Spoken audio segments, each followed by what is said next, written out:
सरकारवर टीका करणाऱ्या राऊत वडेट्टीवारांवर आता निशाणा साधण्यात येतोय। अजित पवारांकडून हा निशाणा साधण्यात आलेला आहे। विरोधकांमध्ये 3 भोंगे तयार झाले आहेत असा दादांचा आरोप आहे।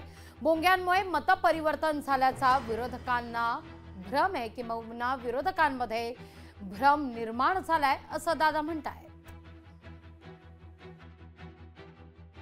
9:30ला नेहमी एक भोंगा वाजतो, तशा पद्धतीने दुसऱ्याही 2 पक्षात आता वेगवेगळ्या लोकांनी ठरवलेले की हे रोज त्यांचा एक समज असा झाला की तिथं अशा प्रकारचा 9:30-10 वाजता तो भोंगा वाजतो, म्हणूनच हे लोकांच्या मध्ये मतपरिवर्तन झालं, लोकांची मानसिकता बदलायला मदत झाली। आता काँग्रेसमध्ये पण एक जण पुढे आलेले आहेत आणि आपल्यापासून बाजूला गेलेले त्यांच्या मधलं पण एक जण पुढे आलेले आहेत। ती तर असा रेटून बोलतो, काही बोलतो, काही विचारता सोय नाही।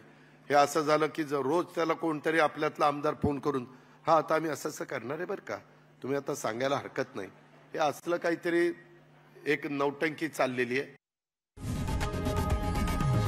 लोकशाही मराठी ऐका, पहा, जागरूक रहा।